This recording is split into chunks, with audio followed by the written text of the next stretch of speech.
संभव करने की शर्त रखी है भगवान वाल्मीकि ने आपके समक्ष। वैसे कुमारों, मैंने वो स्वर्ण कमल आपको दे भी दिया तो उसे कोई देख नहीं पाएगा। क्या? क्यों? वो ऐसे कि इस ब्रह्मांड में अनगिनत दिव्य वस्तुएं होती है, क्या वो सभी हमें दिखाई देती है? नहीं ना? ठीक उसी प्रकार आप जानते हैं, एक काल था जब ये द्वार सभी को दिखाई देते थे। वो समय था सत्ययुग। तब देव और मनुष्य वार्तालाप करते थे, किंतु आज की स्थिति में केवल मंत्रोच्चारण के पश्चात ही ये द्वार सामने आते हैं, जैसे आपके सामने आए। उसके पश्चात द्वापर युग में ये आलोकपुरी के द्वार पूर्ण रूप से अदृश्य हो जाएंगे और केवल सत्कर्म करने वाले व्यक्ति ही इस द्वार से भीतर आ पाएंगे, वो भी मृत्यु के पश्चात। और कलयुग में तो कोई भीतर आ भी नहीं पाएगा, मृत्यु के पश्चात भी नहीं। हाँ, केवल श्री विष्णु जी के या उनके अवतारों की पूजा करने वाले भक्त भीतर आ सकते हैं। और इस युग में आलोकपुरी की कोई वस्तु धरती पर दिखाई भी नहीं देगी। पुष्पक का क्या? हमने रामायण पढ़ी है, पुष्पक तो सबको दिखता है। पुष्पक की महिमा विशेष है। पुष्पक का निर्माण विश्वकर्मा ने धरती पर किया था और उसे यहाँ स्थान प्राप्त हुआ क्योंकि उसने प्रभु श्री राम की सेवा की थी। तो हम भी तो सबसे बड़े भक्त हैं श्री।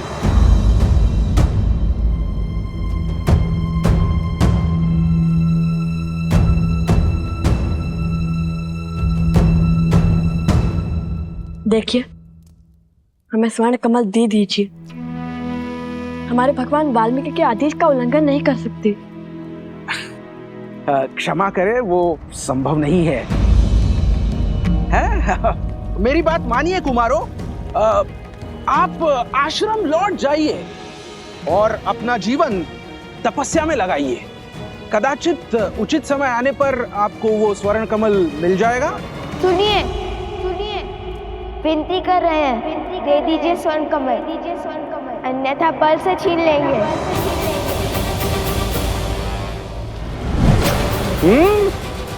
अब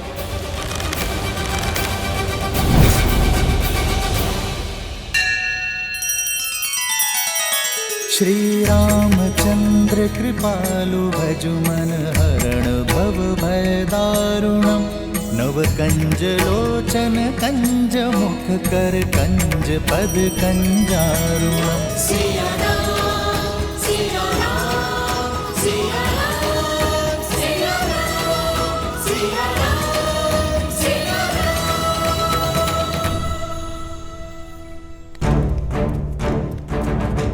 कुश, ये यक्ष है, हम इन पर प्रहार नहीं कर सकते। पर ये हम पर प्रहार करने से चुकेंगे नहीं। परंतु मैंने ये भी नहीं कहा कि हम अपना बचाव भी नहीं कर सकते।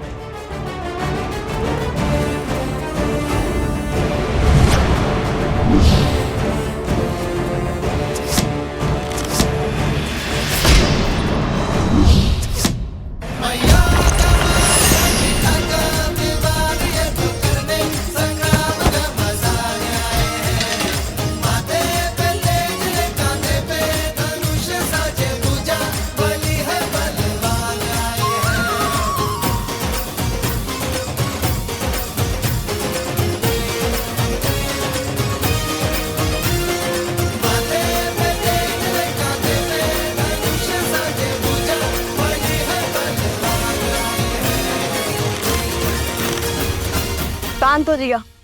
अब यदि हम चाहे तो आपको और आपकी सेना को हमारे बाणों से चलनी भी कर सकते हैं, परंतु करेंगे नहीं। हमें स्वर्ण कमल दे दीजिए और ये अध्याय यही समाप्त कीजिए। इतनी शीघ्रता क्या है?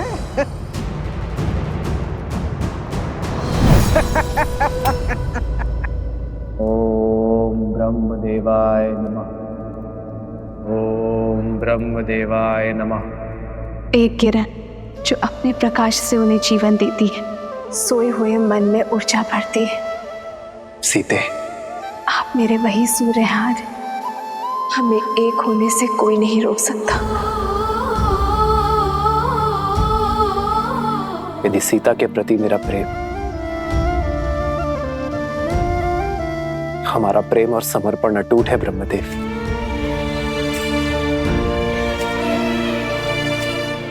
तो सीता की ये प्रतिमा जो मेरे लिए जीवंत है, संसार के लिए भी उसे प्राणवान कर दीजिए ब्रह्मदेव।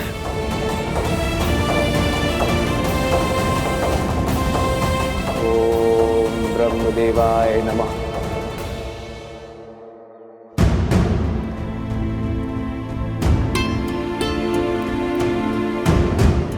क्या हुआ वन देवी, कुछ चिंतित लग रही हैं आप। मन विचलित था तो सोचा ऋषि भारद्वाज से मिल लो, किंतु गुरु माँ वो ना तो अपने कुटीर में है और ना ही ध्यान क्षेत्र में। ऋषि भारद्वाज अपने आश्रम में है, ब्रह्मदेव जयंती की सज्जा का अवलोकन कर रहे हैं। वो हर वर्ष भव्य पूजा करते हैं ब्रह्मांड के सृजनकर्ता को प्रसन्न करने के लिए। अभी कुछ समय में लौट आएंगे।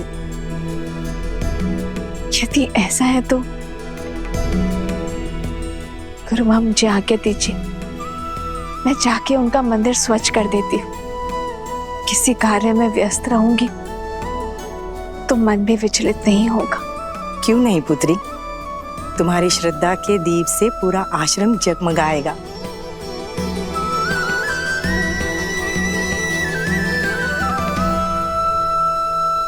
आपने आपके सामर्थ्य का प्रमाण तो दे दिया, अब बारी है ज्ञान का प्रमाण देने की। बड़े हट्टी हैं आप यक्षराज, देते हैं अब अपने ज्ञान का प्रमाण। पूछिए, क्या पूछना है? तो मेरा पहला प्रश्न, वो कौन सी अनमोल वस्तु है जो व्यक्ति दूसरे को दे भी सकता है और देने के पश्चात वो वस्तु उसके पास रह भी जाती है?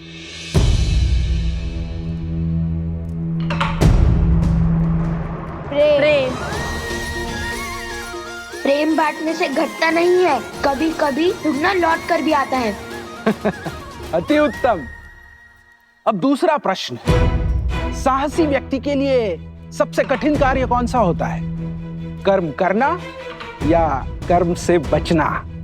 कभी कभी पग पीछे धरने से अधिक साहसी कुछ नहीं होता। कई परिस्थितियों में हमें अपने अभिमान का बलिदान देना होता है, कर्म करने से बचना पड़ता है, जैसे श्री राम ने किया था। यदि वो चाहते तो एक ही बार में रावण को हरा माता सीता को ले आते, किंतु उन्होंने अभिमान का नहीं, धर्म का पथ चुना। अद्भुत।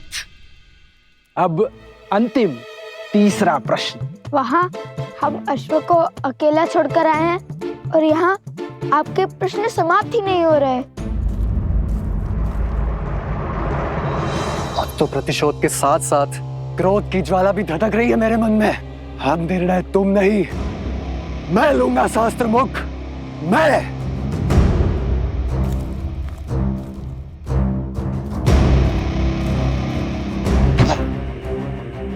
इतने वर्षों में कुछ भी नहीं कर पाया वो शास्त्र मुख रावण, और तो और अपने ही पुत्रों के प्राण लील गया। जो स्वयं सफल ना हो सका वो मुझे क्या निर्देश देगा?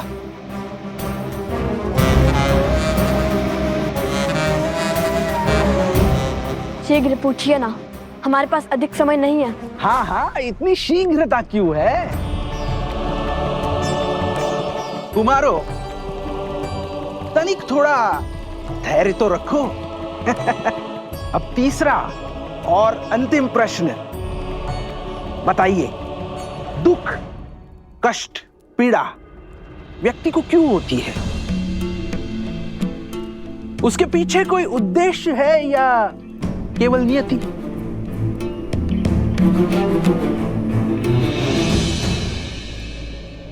जिस प्रकार अग्नि इस बाती को जलाती है, किंतु इतना कष्ट सहने के बाद भी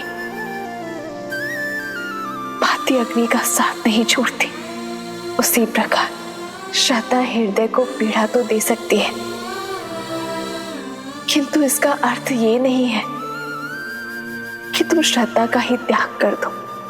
पीड़ा, ये पीड़ा ही तो है जो आत्मा को ज्ञान का प्रकाश देती है।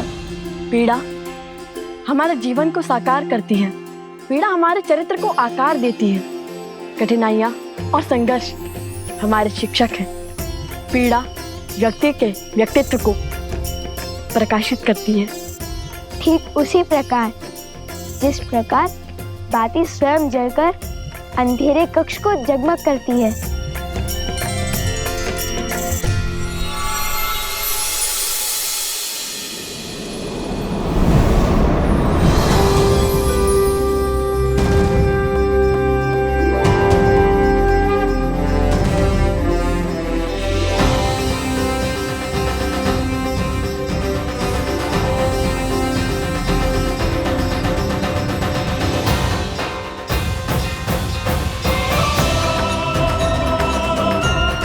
प्रणाम अग्निदेव, इंद्रदेव, बृहस्पति देव, कुबेर देव, विश्वकर्मा देव, सूर्य देव, वरुण देव, प्रणाम।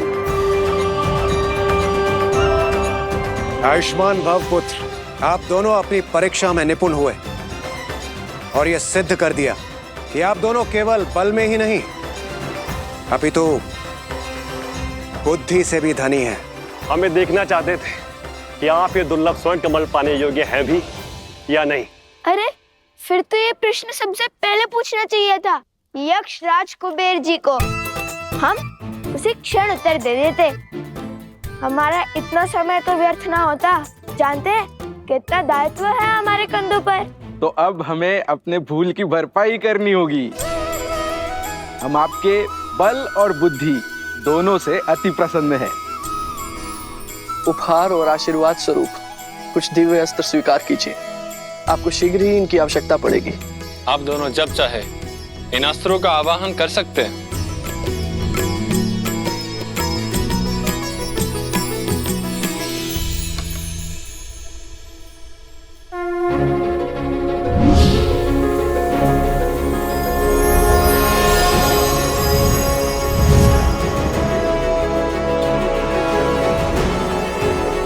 मेरी ओर से मेघस्त्र और जलस्त्र स्वीकार करें। मेरी ओर से ये आयुधास्त्र स्वीकार कीजिए। और मैं देवराज इंद्र तुम्हें अग्नि भेदास्त्र प्रदान करता हूं। और ये यमदेव का खड्ग मैं प्रदान करता हूं।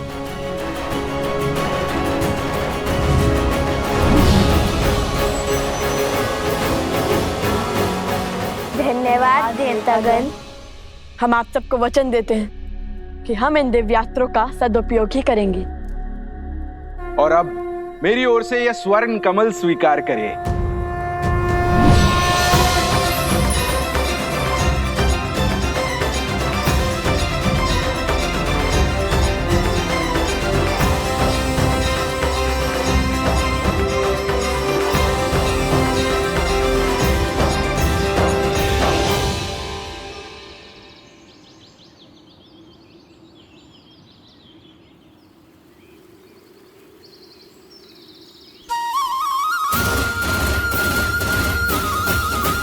धन्यवाद कुबेर देव। भैया, माता कितनी प्रसन्न होगी ना ये सुनकर कि हमने इतने सारे दिव्यास्त्र पा लिए।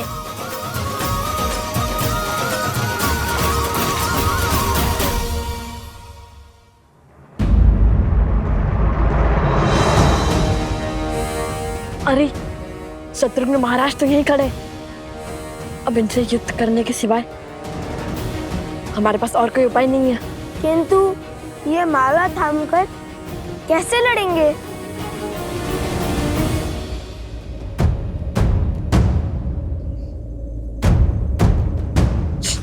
धीरे बोलो। देखो, हम ही देख नहीं पा रहे। दृष्टिहीन सैनिक? यदि दृष्टिहीन होते तो सेना का भाग कैसे बनते? अभी पता करता हूँ।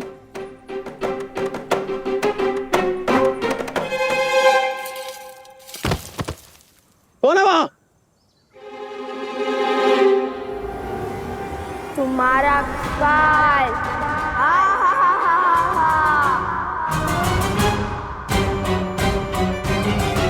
हम तो अदृश्य हो गए। ये शक्ति किस देवता ने दे दी हमें?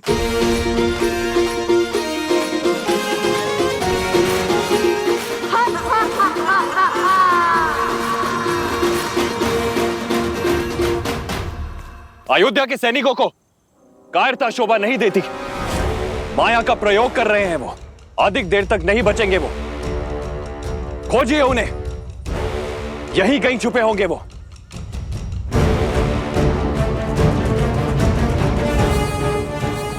शीघ्र निकलते हैं यहाँ से।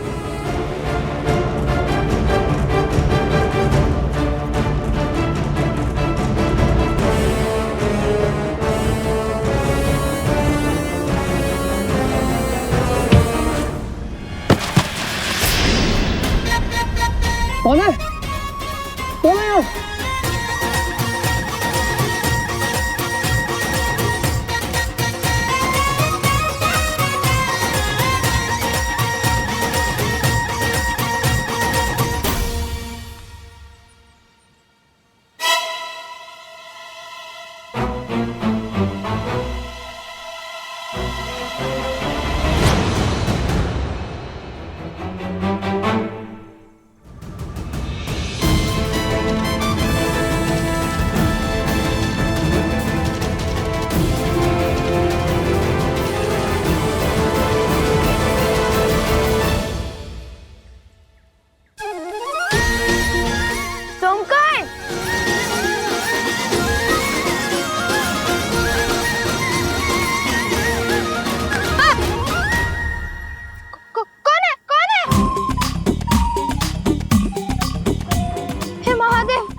रक्षा कीजिए।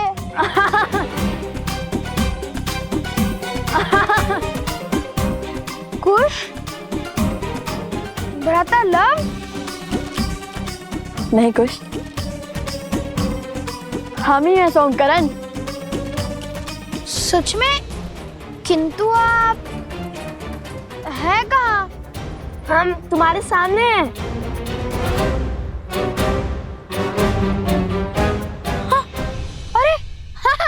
ये रे, किंतु दिखाई क्यों नहीं दे रहे?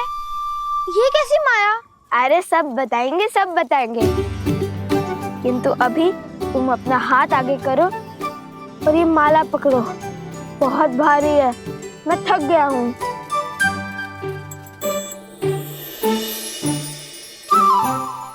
अरे सोमकर्ण, तुम तो अदृश्य हो गए। और तुम दिखाई देने लगे, ये कैसे हुआ? अर्थात ये कोई दिव्य शक्ति नहीं, इस दिव्य स्वर्ण कमल की माया है। अरे लाओ लाओ सोमकर्ण, बस अब हो गया। अब मेरी थकान दूर हो गई।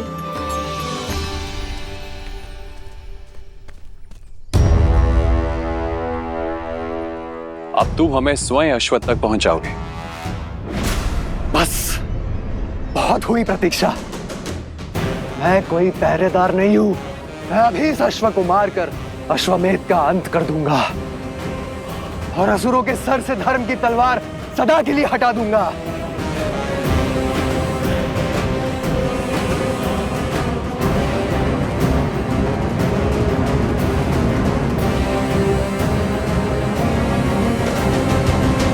अब चलो, शीघ्र चलते हैं। अश्व हमारी प्रतीक्षा कर रहा होगा। हाँ ठीक है भैया, चलिए चलते हैं। हम ये माला अश्व को पहना देंगे, किंतु माता को नहीं देंगे। यदि माता दृश्य हो गई तो? यदि वो मेरी दृष्टि से एक क्षण के लिए भी ओझल हो गई तो मैं विचलित हो जाऊंगा।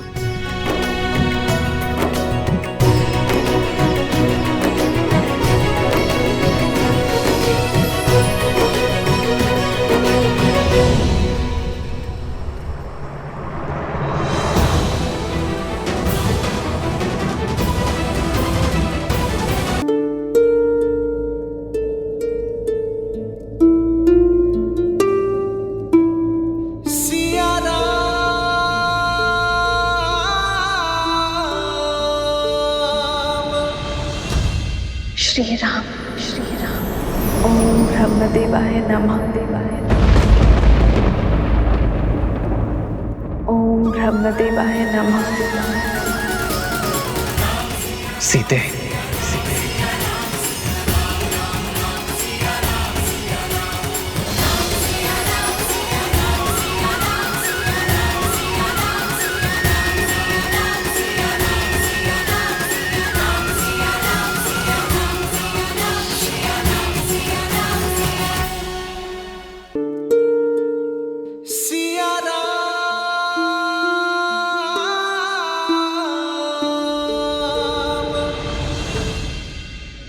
देवी सीता,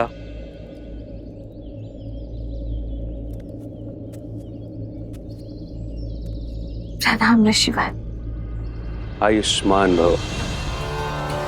देवी, ये क्या? आपने तो इस स्थान की काया ही पलट दी। आपको कोटि कोटि आभार। मन की चिंता मिटाने के लिए तन को भक्ति में व्यस्त कर लिया। कैसी चिंता देवी? लवकुश की? उनकी सुरक्षा का वचन तो स्वयं तमसा माता ने दे दिया है, परंतु श्री राम, न जाने ऐसा क्यों लग रहा है मुझे ऋषिवर कि श्री राम विचलित है। देवी, आप दोनों दो शरीर एक प्राण हैं। एक दूसरे की मनोदशा बिना मिले, बिना देखे ही अनुभव कर लेते हैं। किंतु ध्यान रखिएगा, भोर खत्म होने से पहले रात्रि का अंधकार सबसे अधिक होता है। वैसे ही शुभ समय आने से पहले चिंताएं मन को घेर लेती हैं। और अब तो सभी चिंता के दूर होने का समय है। ये लीजिए ब्रह्मदेव का प्रसाद, इसे ग्रहण कीजिए। देवी, मैं आपको आश्वस्त करता हूं कि सृष्टि बनाने वाले आपकी समस्त चिंता का नाश अवश्य करेंगे।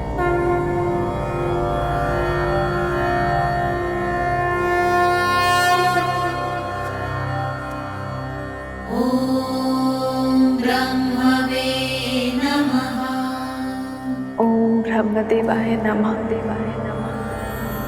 ओम ब्रह्मदेवाय नमः। देवाय ओम ब्रह्मदेवाय नमः। सीते, राम,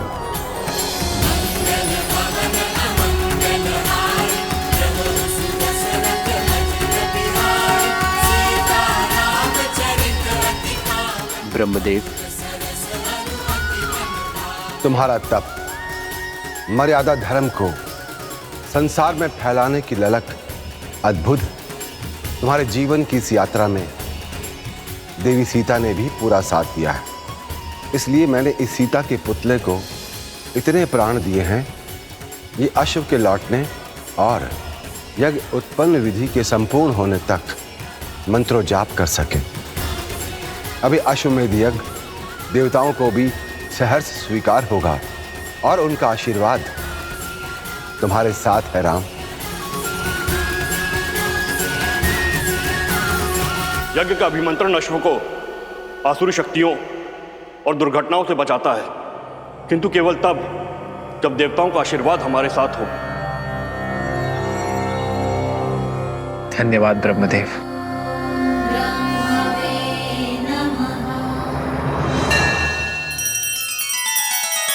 श्री रामचंद्र कृपालु भजु मन हरण भव भय दारुणम।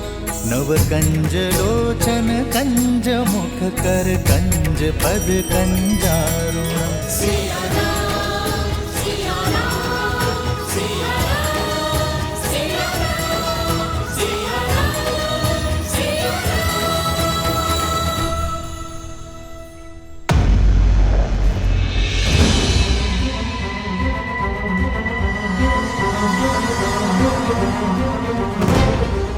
राम की हार और तुम्हारे नाश का समय आ गया अश्व।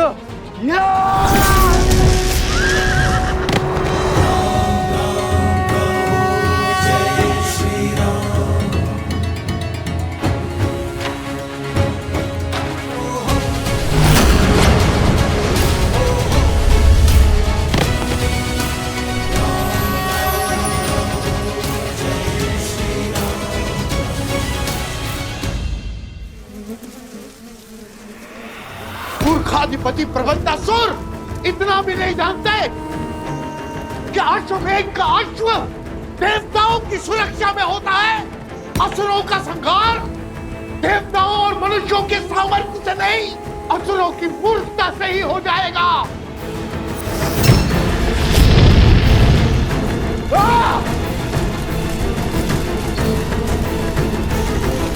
कुछ बोलते रहो कुछ, अन्यथा समझ नहीं आएगा कि तुम साथ हो पीछे छूट गए।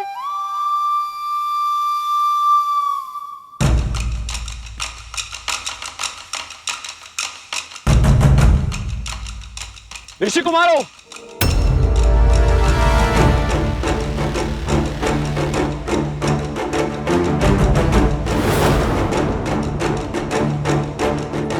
मधुरापुरी, नरेश, शत्रुघ्न, आप सच हो जाओ। इनसे युद्ध करे बिना हम आगे नहीं बढ़ सकते। मैं यहां यज्ञ का अश्व लेने आया हूं। चुपचाप उसे मुझे सौंप दो। वचन देता हूं मैं तुम्हें कि तुम्हें कुछ भी नहीं होगा। बड़े दयालु हैं श्री राम, क्षमा कर देंगे तुम्हें। सोमकरण, माला संभालो।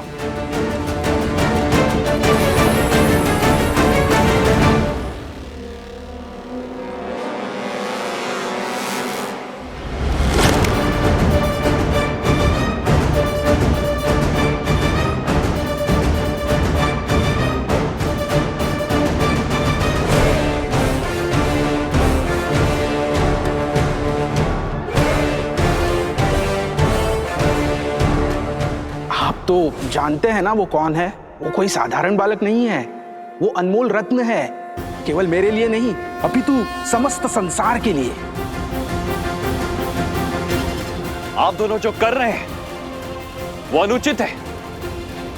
मेरी विनती सुनिए और समय रहते अपनी भूल सुधार लीजिए। यज्ञ के अश्व को रोकना पाप ही नहीं, अपराध भी है। हम बालक अवश्य हैं, किंतु अबोध नहीं। हम आपका बहुत सम्मान करते हैं राजानुज, किंतु अभी ये अश्व हमने पकड़ा है तो उपाय केवल एक ही है, युद्ध।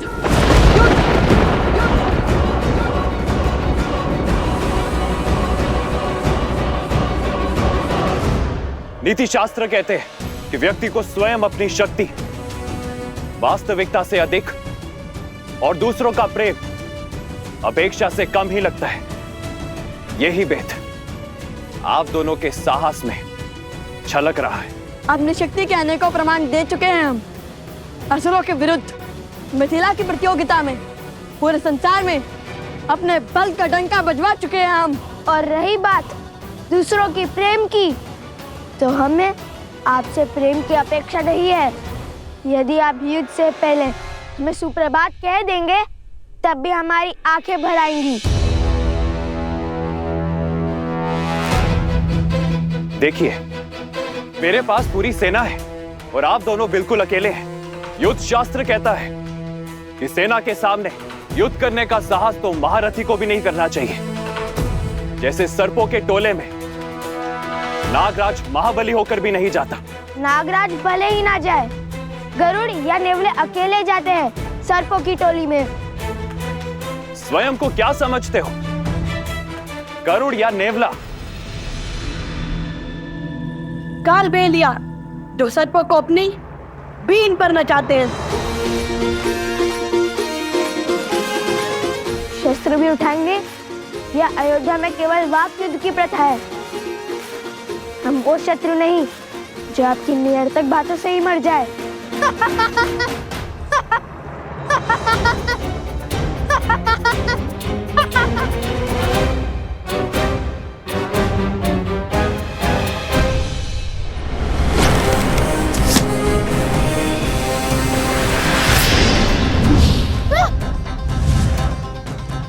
आप दोनों शत्रु नहीं, अपराधी हैं।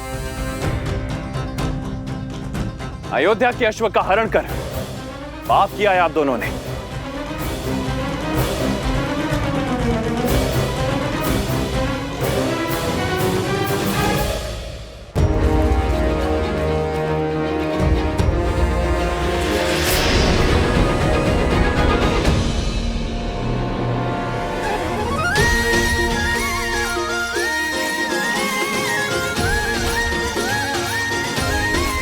धन्यवाद मित्र सोमकर्ण।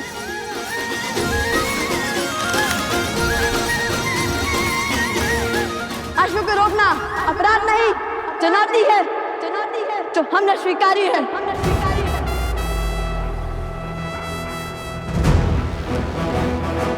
कुश।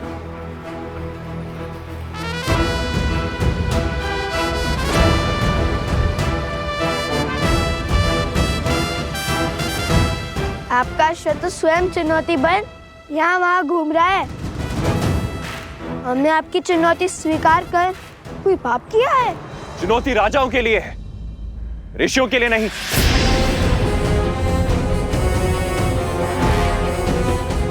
क्या बताएंगे आप? कहां के राजा हैं आप? राजा ना होकर अश्व को रोकना अपराध की श्रेणी में ही आता है। ऐसा तो कोई नहीं लिखा है। लिखा नहीं है, किंतु असत्य भी नहीं है। ये हमारे राजा है। मेरे ज्येष्ठ भ्राता अवसरा ने इनका राज्य विषय किया है।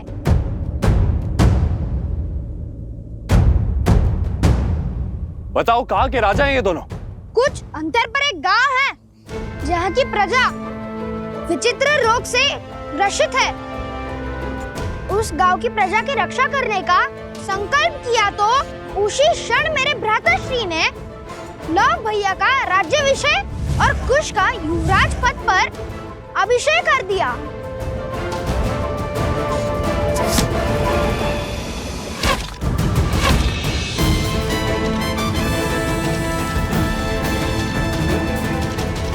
राजा नच, युद्ध में असावधान होना सबसे बड़ा अपराध है।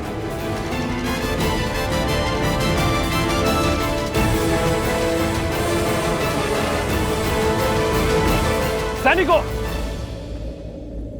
महाराज ने किसी का भी रक्त बहाने से निषेध किया है। स्मरण रहे, इन ऋषि कुमारों को केवल हमें बंदी बनाना है।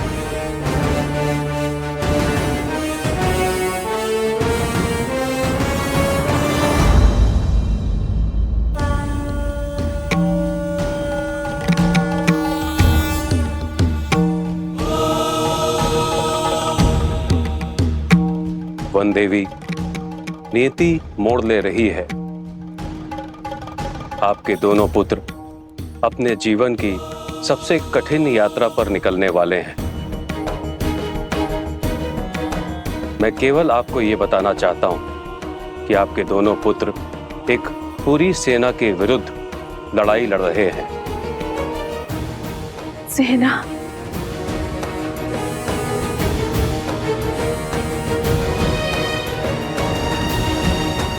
हे महादेव,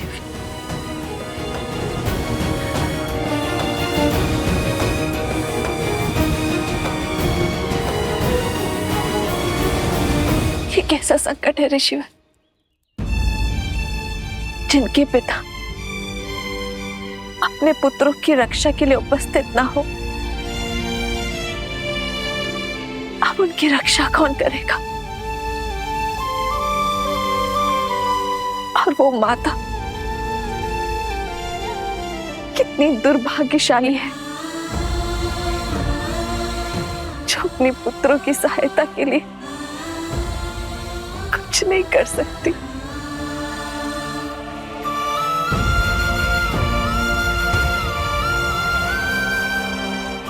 ऋषिवर, कोई तो उपाय होगा ना किस संकट से पार पा सके, मैं अपने पुत्रों की रक्षा कर सकूं। बताइए गुरुवर।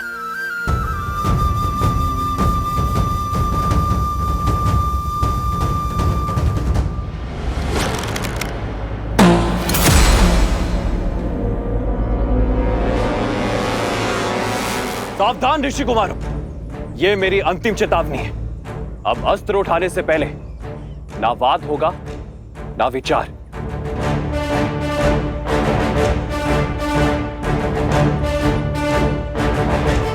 यदि अब भी ये नहीं रुके तो मुझे इन पर प्रहार करना ही होगा। मेरा पहला धर्म अपने महाराज की आज्ञा का पालन करना है। सैनिकों, जाओ और पकड़ लाओ इन्हें।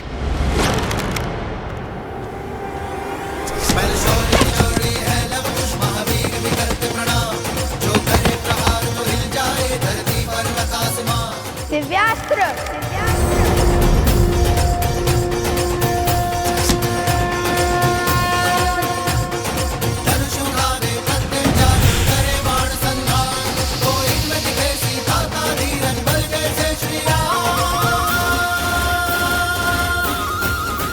संपूर्ण संसार में मर्यादा धर्म का प्रचार हो रहा है और आप दोनों धर्म स्थापना के मार्ग में अवरोध बनकर पाप कर रहे हैं।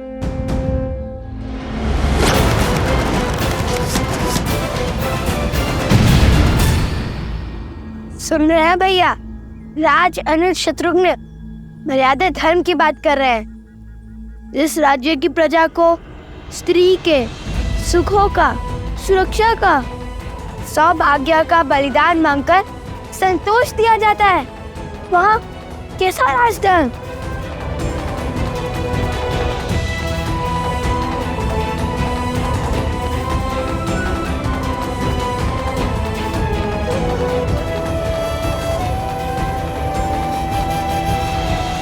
आप दोनों का क्या संबंध है अयोध्या की महारानी से? संबंध है भक्ति और भाव का संबंध। हमने राम कथा पढ़ी है, श्री राम और माता सीता की पूजा की है, और यदि हमारी माता के बाद कोई है जिसमें हमें ममता दिखती है तो वो माता सीता है। क्या रक्त के संबंध से श्रद्धा का संबंध अधिक महान नहीं होता? सिया राम जय जय राम, राम सिया राम जय। सूर्यवंश के इन सूर्य का तेज अयोध्या तक नहीं पहुंचना चाहिए। आप किसी से कुछ नहीं कहेंगे भैया।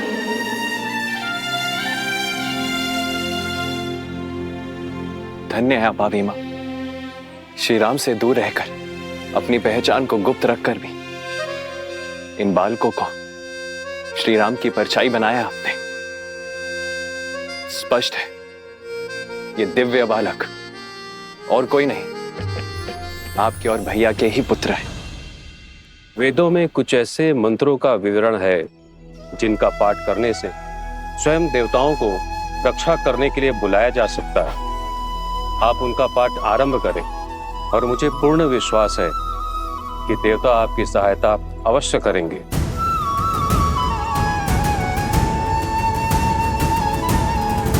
मैं आपको वो वेद मंत्र बताती हूँ वनदेवी।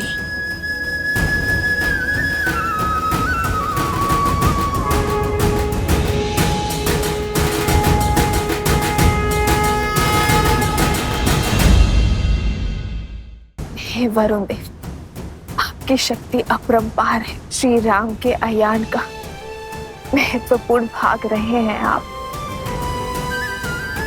और आप मेरे पुत्रों को आपकी सहायता की आवश्यकता है।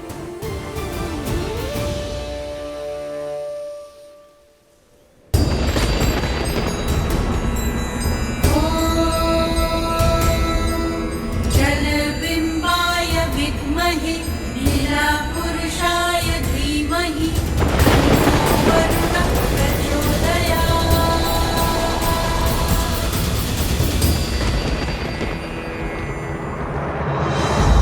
मुझे जाने की आज्ञा दीजिए भैया। हनुमान का कोई समाचार आया? पवन पुत्र हनुमान पधार रहे हैं। जय जय पवन पुत्र हनुमान। प्रणाम प्रभु। मैंने पूरे त्रिवेणी क्षेत्र को छान लिया है, किंतु प्रभु मुझे अश्व कहीं नहीं मिला।